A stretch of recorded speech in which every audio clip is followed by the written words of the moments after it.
Back at it again here on the Football Playbook, episode 91 on this Thursday, January 12th, 2023. We grind to make sure we can find answers to put our guys in better spots to coach them more efficiently. Those are the words of the one Ric Serritella of your 14-3 Philly Dilly Bird Gang #1 seed as we get closer to the NFL playoffs. We are, 2 days away from playoff football. We're 31 days away from the Super Bowl. We are 33 days away from the parade down in Broad Street. Where would you be? Man, I'll be celebrating down there, hanging off some statues with you all. Excited for that.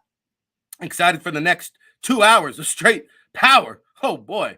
Buckle up. It's a double chin strap affair. Thank you so much for tuning in. Whatever part of the globe you're watching, it's the Global Show. We're broadcasting live around the football universe here on the TFP with RIC. Hey, buckle up. 10:30, we're going to have my guy, Dane Vandernat, talk a little NFL draft. Get your mind off of the bye week blues a little bit. Get some NFL draft in today. I also am going to, later on in the show, we're going to wind things down with a little Hall of Fame debate conversation because last week, the Pro Football Hall of Fame announced their finalists. We've had a little bit of fun here with the recent retirement of J.J. Watt, some of the others. So we'll get into that a little bit. Hey, shout out to all the chat room people, man. You are the ones that make it go here on the Football Playbook. I see you showing your boy some love. A lot of good likes on the shows this week, so we appreciate the algorithm weight. TB, the real GOAT, Konsu, all up in here early. Proud of you. William Stark, man. Eric, Seahawks over Niners, never happened. You got it. 2 hours of power. Breaking, good morning. Phillyapolis, go Birds. And Eric, man, in here with the Seahawks. Are you from the West Coast? Well, good morning. Couple of shots of espresso, and we're good to go here on the TFP. So Sirianni says, hey, we got to get back to the fundamentals. We got to get back to more individual teamwork during our practice sessions. We need to get to our roots, to our foundations, which makes a lot of sense because you have this extra time. That's the benefit of the bye week. It's the benefit of being the #1 seed. You get a chance to go back to the basics. You get a chance to work on your fundamentals. And he said our practices might have a little bit more of an OTA or a training camp vibe to them because we need to get that positional work polished, right? So that is going to be the focus here as they await to see who they play. Now, somebody up in here, you guys are telling me Lane Johnson is back. We got to get some housekeeping in order. I heard Jalen Hurts was going to talk at 10:20. Then I heard John McMullen say, shout out to Tone DeShields II, by the way, holding it down for the Mac Man on the Birds 365 show. But Johnny Mac was saying, Tone, that the Jalen Hurts presser that was scheduled for 10:20 a.m. is now pushed back. Can we get an update there? And no, I didn't see the Lane Johnson video. What does it all entail? Let me know. Let's talk about it. Let's be about it. David Baglivo, buckle up, bro. Eagles D, better play more man. Dude, you guys got to get over that. It's not happening, David. And it's not because it's the right thing to do. It's just because Jonathan Gannon and this bend and don't break zone defense, that's just the nature of the beast. That is how they're going to ride this thing straight into the Super Bowl. So get over it, deal with it, accept it, embrace it. You have no choice. You can sit here and drive yourself crazy over it, but it's just not changing. It's just not going to change. So, yeah, I had to get rid of the postseason beard, Kevin. It was bringing bad luck. Peter, good morning. Lane Johnson said they jumped the gun on the MRI and said he was fine. I didn't see that video. I don't know how. I don't know how you get some of the top trained medical professionals in the world working on these NFL athletes. So I don't know how they got the MRI wrong. They would have had to have multiple wrong opinions. So I'll try to look into it during the commercial break. I did see, I know Adams Exploits said to go back and watch the Clay Harbor video talking about the injury that he suffered that was the same as Lane Johnson. And I finally had a chance to do that. And, Harbor was saying that, we'll see how it unfolds. The abominum tear that he has, right? Clay Harbor said, hey, when he comes back January 21st and they shoot him up, he'll probably be good to go. Hopefully good to go. Even the second week with the painkillers might be good to go. He said where you might run into the issue now is when you get into if you get to the big dance, right? And you get to the Super Bowl, what he was saying is the bye week is where Lane Johnson would run into the biggest trouble because, week 1, you're getting shot up. Week 2, you're getting shot up. Now, the bye week, you're probably not getting shot up every day to get through the week. And so now you start to feel that tear inside. And so even though they'll shoot him up again for the Super Bowl, but by that point now, when he goes back after the layoff of pain injections, he's going to go back and it's going to be a little bit different, a little bit feel on the insides. Now, he said, with this type of injury, as you continue to play on with it, it becomes a little bit harder to tolerate the longer you play with it. So getting to the Super Bowl might be tough because he says that tear with your movements, it could get dicey on the inside. Now, that's just Clay Harbor speaking on personal experience from the same injury. He basically said also in so many words, he wouldn't be able to gut it through. He said, Lane Johnson, talk about the ultimate team player to put this surgery off and give it a go. He is 1,000% putting his body on the line, right, for the team first mentality. And I know earlier in the season, prior to the concussions and the abominum tears and everything else he's dealt with, he said he'd like to play, maybe 2 more years. I don't know. He's been through a lot this year. If they go out on top and they run the table, hey, what else you got to prove? I mean, you got 2 rings. You haven't allowed a sack or a pressure in 2 calendar years. I mean, I don't think you have anything else left to prove after that.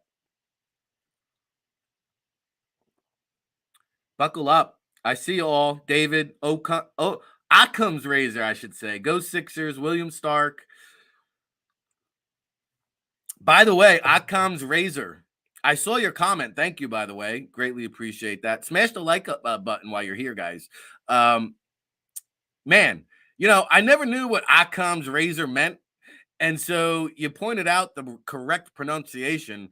I'm not nearly as educated as you, my friend. I had to go and Google it. I said, man, Occam's razor. I said, I hate to know what this means. Go Google it. It's so intelligent, I can't even explain it. But man, you, my friend, Occam's razor. I salute you because you are a gentleman and a scholar here on the Football Playbook. Go Sixers, joining us before the work grind as deals. I bought a razor. I just had time to shave, I borrowed Occam's razor. See what I did there? Backup plan. Robert Driscoll, hello. Breaking. Cut away the dumb stuff. Thank you, sir. The director breaking up in here. We got the super producer, Tone the Shields, up in here. We got Nick Sirianni saying, let's get back to the basics up in here. And Jalen Hurts was scheduled to speak to the media. I have not seen Jonathan Gannon or Shane Steichen address the media yet this week. Maybe that's coming today. We'll keep a lookout for the updates there. Kevin Savard, you're not too far off. So listen, I got a lot of things to get into here. Josh Sweat, we talked about that throughout the week. Hopeful. Sirianni did not want to commit there. Again, another scary injury, right? With the neck. You don't ever want to assume that Josh Sweat is going to be good to go. And Nick Sirianni was very, very cautious. Not once, not twice, but like 3 times saying, hey, I don't want to commit to it. He is trending in the right direction, but, you know, we're going to reserve our final thoughts. I guess we'll see where he's at come playoff time for the Eagles, which is still for them, 13 days away. And so they're going to find out who the lowest seed is remaining. I think that they all the opponents, there's advantages and disadvantages to all the potential opponents. I would say the Dallas Cowboys are probably the most talented team from top to bottom. We know they've come in here, yes, with our backup quarterback, but they've beaten the Eagles already once this year. The Giants, I feel pretty good about that matchup, even though, you know, we always say, hey, it's hard to beat three times in one season. Any NFL team, even the Houston Texans, would be tough to beat 3 out of 3. I do believe that the Eagles would have their number, and I do believe that somewhat some of the play calling on Sunday, this past Sunday against the G-Men, I think was by design. Some of the vanilla flavor in your ear, you know? And the reason why I say that, because I saw some AJ Brown comments that I felt like, yes, Thursday morning philosophy. It's a tutorial Thursday. So,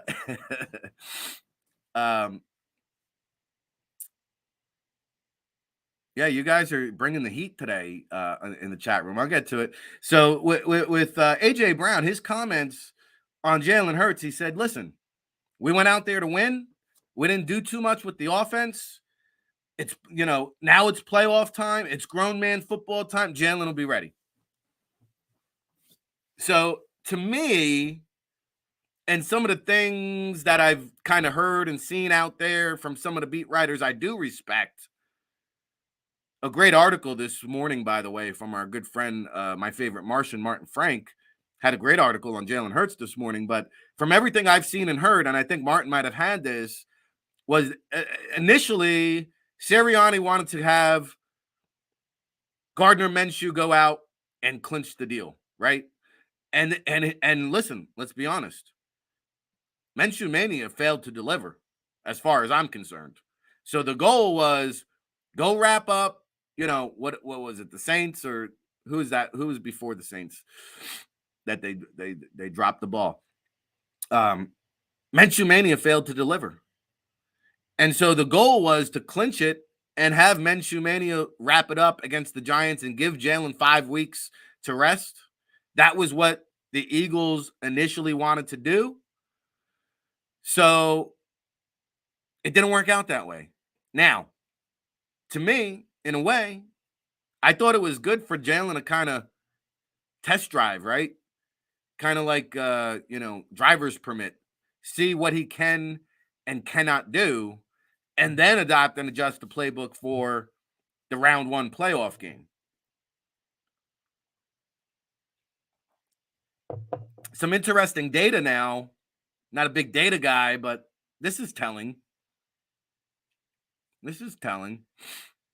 So some data is leaking out now from the game on Sunday. 35 pass attempts. We know that. We know that the offense was simplified. Now we know that of those 35 passes, 25 of them were 10 yards or less. Many of them were actually behind the line of scrimmage and even less than 5 yards, but 25 of the 35 passes he attempted were 10 yards or less. I think that's a telling sign, or an indication at least, of what we're going to see come playoff time. You're going to see a lot of dinking, a lot of dunking. I don't know about you all out there. I saw a decrease in ball velocity on Jalen Hurts throws. I wonder about the deep ball, how much he can air it out there. I don't think he'll be throwing deep downfield into coverage like we've seen a lot. Maybe to AJ Brown and some one-on-one jump ball stuff, that's fine. But I think what you're going to see is a lot of slants to A.J. Brown and Devonta Smith, and also, depending on Lane Johnson's availability, I don't know, Phillyopolis. I don't know if the full playbook will be open and available, because if you do that, then you run the risk. Again, I'm a firm believer. The more hits you take, the bigger increase or your odds are of getting hurt. And if you're already injured and you keep running Jalen on designed runs, you're playing with fire, my friend. Now, maybe as they get further into the playoffs, maybe the NFC Championship, you start to see some designed runs come back. In the Super Bowl, I agree. The full playbook is open. I don't think the full playbook is open in that first playoff game. I think a lot of that comes down to Jalen's pain tolerance. And Occam's razor is, I don't know. I just look at what happened at the Giants. I think it's a foreshadowing, guys. And I think you're right. Dallas Goedert is going to be more involved come playoff time. I think they purposely downplayed Goddard's role against the G-Men on Sunday because he wasn't involved much with Gardner Minshew when he came out of the injury. So now you've got like the last 3-4 games of the season when you go and prepare for Philly round 1, and a lot of teams are going to go watch, hey, let's go watch the last game of the year. Hey, let's go watch the last 3 or 4 games of the year. They're going to, and hey, the 5 games before that, Goddard didn't play. So you've got to go now all the way back to the middle of the year to go watch the film and see how much Goddard was used. I think that a little bit was by design. And so now they can come out of the gates where you've seen A.J. Brown, Devonta Smith eat up all these targets, especially with Jalen's first game back last week. Teams are going to game plan for that. You're going to see some shovels and some, man, you might see some shovels. You might see some underhand passes. You might see some screen passes, some bubble routes, and let Goddard do his thing. Absolutely sprinkle in that 12 personnel with Jack Stoll and maybe even a little 13 with some Calcaterra. I don't mind that at all. Now, that's the issue, Stark. Like I said, depending on Lane Johnson's health, because you're right. If it's Driscoll on the right side, you got to keep Goddard in a little bit more, or you play the 12 and have Stoll chip. TB, Tyler, I'm with you. I think Miles Sanders is a big key ingredient. The coaching staff, not so much. I'm now resigned to the fact that it's just going to be a committee approach. I'm over it. I was sitting here thinking that Miles Sanders would be a key component to the playoff push down the stretch of the season, especially when Jalen Hurts was injured and we needed to lean on the run game. Didn't see it, and I don't think it's happening. I just don't. I don't think the trust is there in Miles Sanders by the coaching staff. I think there's more going on behind the scenes than we really know. I don't think it's a knee issue. Paisan, thanks for checking in. What happened? The alarm didn't go off this morning? By the way, it says here, Goddard and Sirianni mentioned, we know how important it is to get him the ball. We're going to see how efficient Dallas is, he said the other day. We look forward to getting back to that. So there you go. Nick Sirianni said it himself. But let me tell you something. This guy, he missed, 5 games and was really just a role player the last 3 games. He still finished 3rd amongst tight ends